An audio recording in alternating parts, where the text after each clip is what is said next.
What's going on, guys? I'm here with my two good friends, Varghese Anthony, go Hello. ahead, and Jonathan Lunn. What's up? And we're excited. One of you guys go ahead and introduce what we're doing. All right, guys. So this is Varghese speaking. Um, we're doing a little bit of a car podcast. We're going to go ahead and call it 9-1. Um, Maybe, Jonathan, you want to touch up why we call it 9-1? Well, 91 is the highest octane you can get in California, and we're all based in California, so this is just an allusion to that. Otherwise, we would call 93, but I like 91. Each week, we're going to be discussing a new topic, and we're each going to be bringing our own cars, our own ideas to each segment, and we're going to critique each other's and talk about each other's picks. We're going to be discussing our own topics here in the beginning, but we also want to transition into discussing things that you guys suggest us to talk about. Yeah, we're bringing you guys the highest octane car content that we can do. I like And that. for today's video, this was kind of our harebrained idea.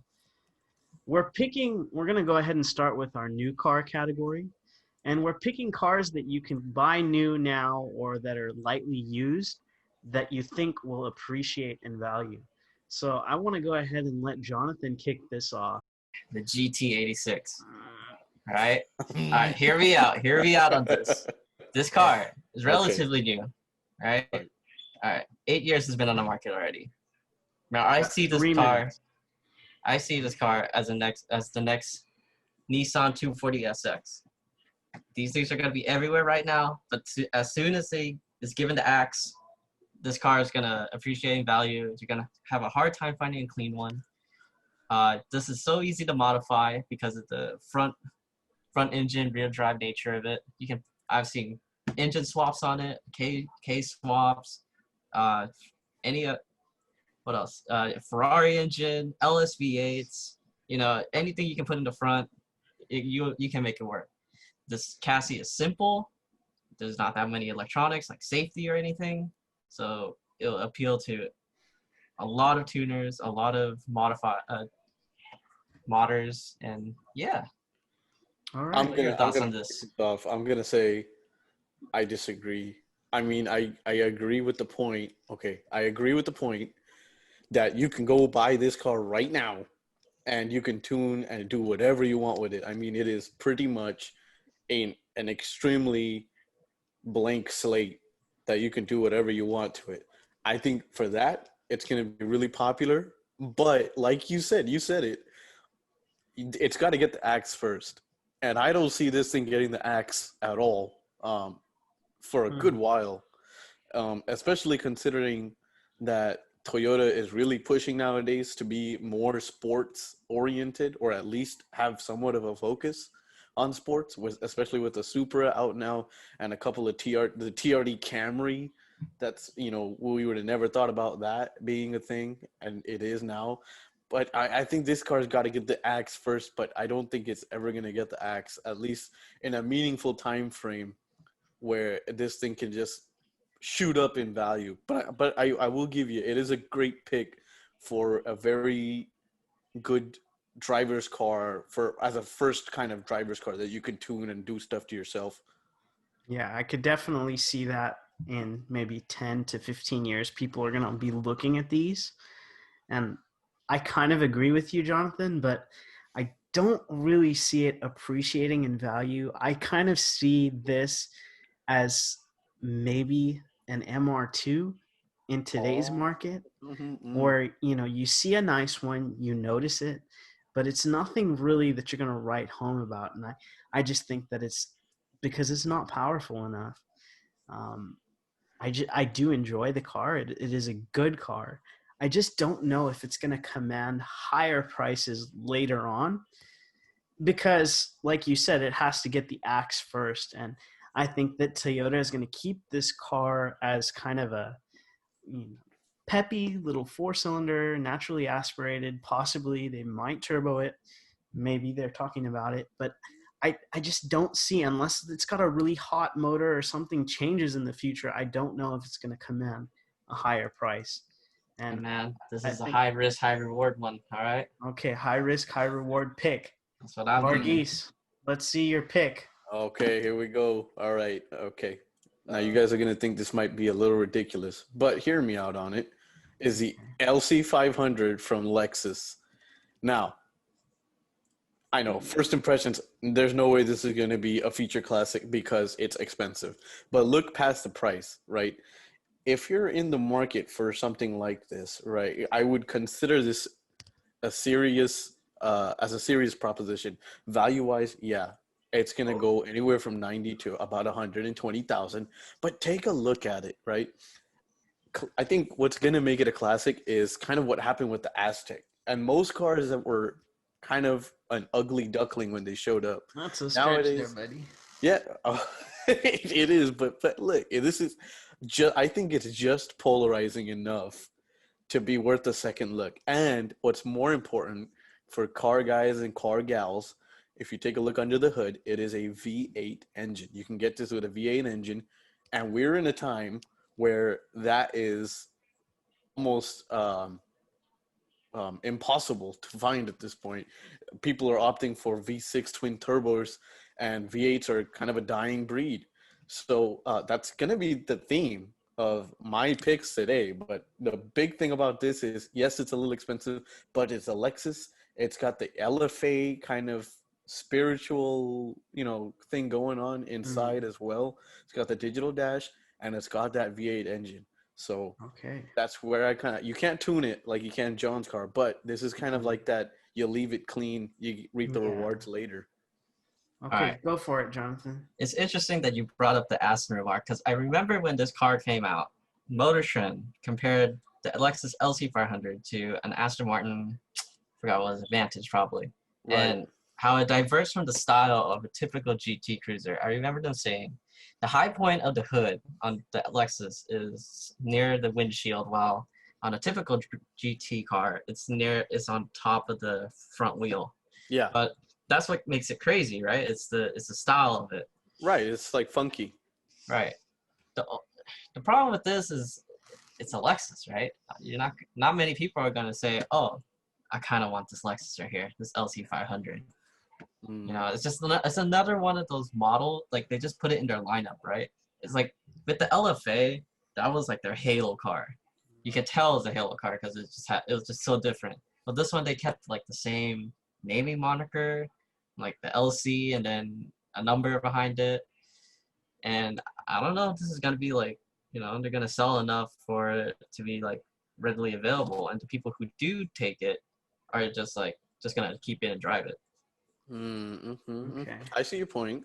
When I see this, it does look futuristic. They did take some risk in terms of the styling. I think it looks good.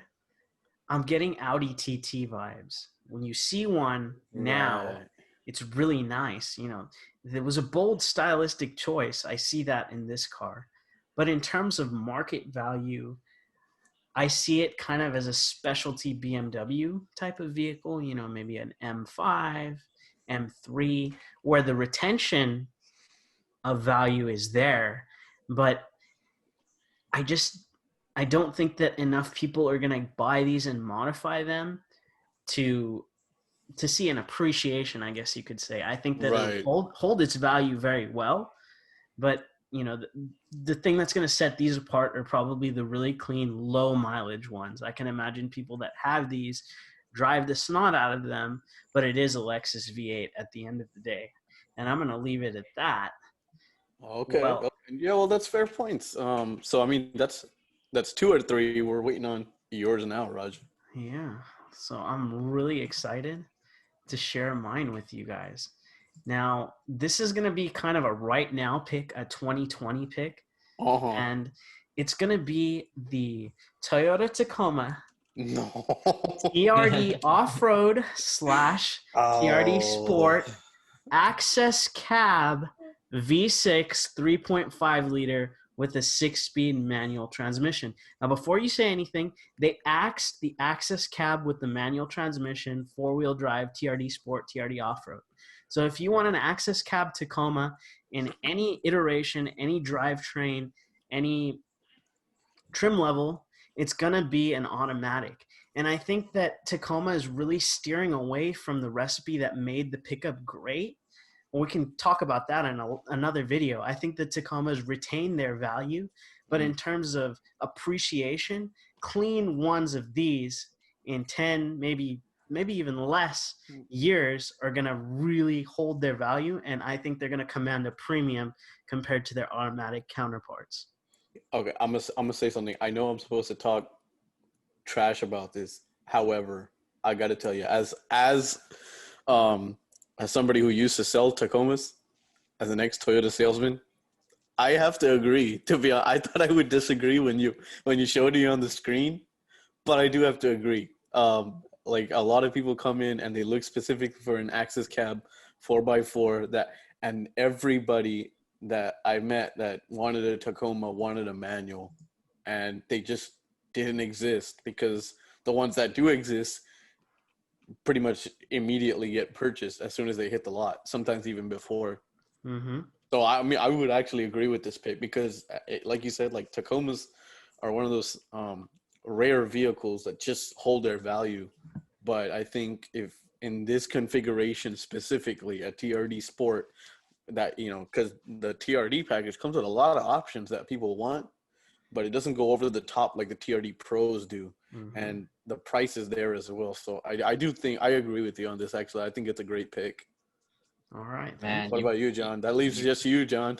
dude, you picked a hard one. Holy, I don't know what I can say about this. I mean, it's one of the best-selling midsize pickups, yes, and finding a manual transmission, yeah, it's gonna be hard again. I don't know, man. This is such a good pick. The Toyota Tacoma with a manual transmission. I can't believe this, John. Especially with manual transmissions going out, anything with a manual is probably gonna like rise in value later on. Mic drop. So Raja Yeah. really just picked Dude, the one that we all agree with. No quarrels here. I don't know, man. And, like, it's just so like when you think of a mid-size pickup, what do you think of? You think of Tacoma, and that's I pretty think much of it. Tacoma, yeah. Right. I can't believe that. I'm a little Yeah, I mad. can't believe. I want to. You know what? Now I want to see what your sub 6 category is. All right, Yeah. well, let's For move those on who- to our yeah. sub 6 category, and let's let Jonathan kick it off this time So, again with our sub 6 category.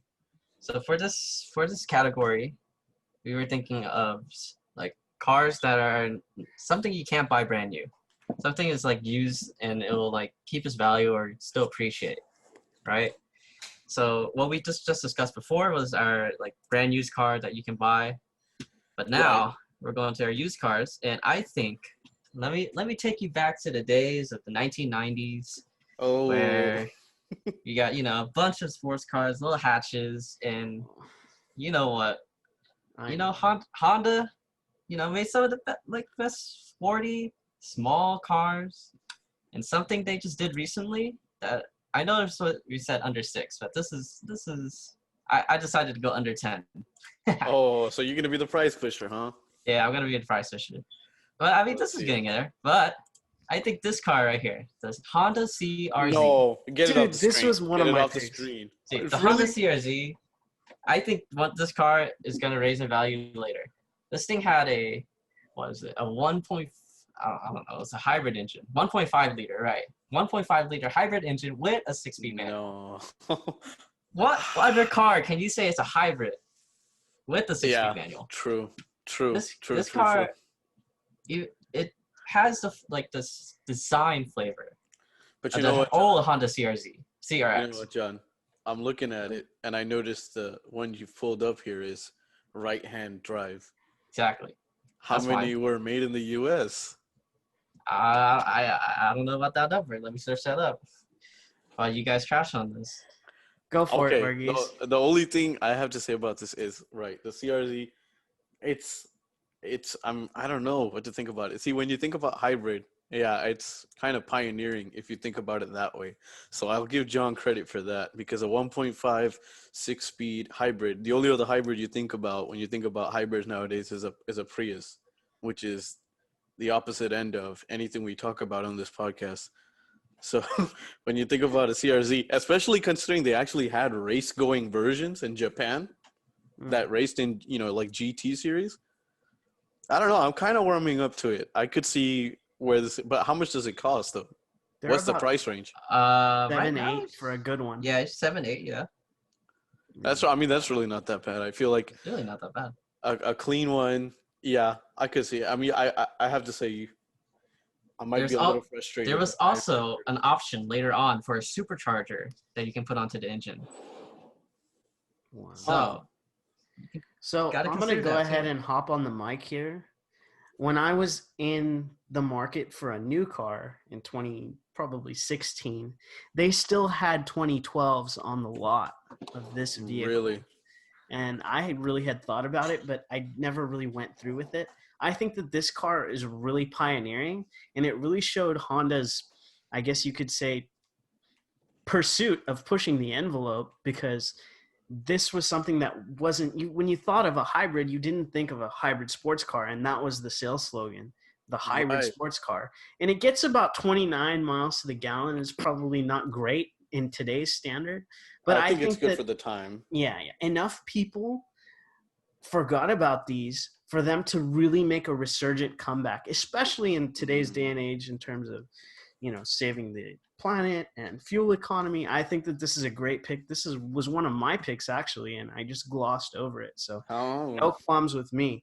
I think we should go ahead and jump to Varghese budget pick now. Okay. My pick was the Crown Victoria. Oh my God. Ford Crown Victoria. I have a serious little bit of history with this car. Now, okay, you look at it and you think, all right, that's an old police cruiser. That's all it is. However, it is possibly one of the most reliable vehicles made, period. And the really cool thing is it's got a V8 engine. I told you guys that would be a theme for my picks today. But this has with its V8 engines, man. It has a V8 engine. But think about it. I call it the American 2JZ because they already have the police interceptor package, which gave it a boost. It can run idling forever if that's what you wanted to do, but it can handle a lot, and they reduced the wheel weight, so it would actually scoot if you let it. But the other thing is, parts are cheap, if not free, for this thing. You can pick anything off a junkyard, especially if you live in the kind of Rust Belt area, the eastern side of the United States, where they use these things for almost everything, like taxi cabs. It's pretty much, parts are pretty much free. You just pick them up wherever you like, left and right. And these go anywhere from 3,000 to 4,000 at the moment. So they're sub 6. But the nice thing is, their reliability, the V8, it's all kind of a good package to the point where it actually recently saw a spike in price. I think it used to be like 3,000 and below, and some people could even pick them up for $500. Considering you have to do a lot of work. But nowadays, the average is about 3,500. So I think, considering, like I said, in an era where V8s are dying, this is something serious. Also, Koenigsegg, their first car, used this motor, the same engine. They purchased it from Ford and they tuned it up, and it ended up being, the kind of starting car to what we know as Koenigsegg today. So it can really handle the power. Hence why I call it the American 2JZ. All right, I'm gonna kick this off right here, and I'm gonna kick you right in the pants. Oh my God! Because I think that this car has plateaued in value, and I'm gonna tell you why. Because a lot of people didn't think about this as a fun car to buy, but I think the donut medias of the world and people that push content with these have really popularized them. And I think that the clean ones out there are just getting scooped up right now. And I agree. I just can't. Okay, put yourself in that position. Would you pay more than 4? Okay, would you pay more than 6 for this car? Because I wouldn't. Personally, I wouldn't. You can get so much more car for 6 than this. I think it's a great pick for right now, but I just can't see it going higher than what it's at. But Raja, V8. This man is this man into cylinders, man. John, why don't you he just wants more cylinders. All right. The problem I have with this is there's just so many out there. All right, when you're driving this around, you just look like people are either scared because you look like a cop, Right. or they're just like, That's part of the yeah, fun. You can speed, and nobody will know. Nobody will care. yeah. Well, like the thing is, it's like it'll never get away from like the moniker it has is like as a cop car, right? That is true. You see one of these around, you're just like, fuck, it's a cop. Wait, I no, it's agree. not. Is it? I don't know. But like it's like that, right? I thought of that as a positive, but I do hold. Okay, I want to get two things clear. Like, It is very ugly. It's ugly and it's pretty heavy. we agree on that. Oh, okay. We agree on that. I'm just in it because first of all, there is a hidden, I call it hidden, a hidden fun factor, in that people do think you're a cop, and you kind of get away with speeding. You actually get to use the V8. See, I don't think it's gonna but this car, I don't think it's gonna rise in value a lot But yeah, I mean, because I can see Raj's point. Yeah, there's just so many out there like used as cop cars and such. Like you could have, I don't know, you could have bought one off the lot, like a that's Crown true. Victoria off the lot. I will say to Raj's point, that is this car's one kind of Achilles heel, is that because they were used, so many of them were service vehicles. To find one with low mileage is kind of easy, but to find one with low engine hours Right. is pretty much impossible. Yeah. And then you get into that, if you can pick one up for, 3 now, Right.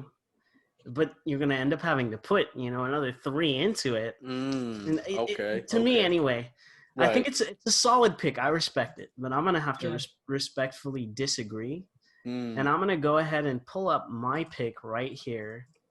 Oh It's my god. the 2003 No. Pontiac Vibe GT. Oh He my. pulled a sneaky on us.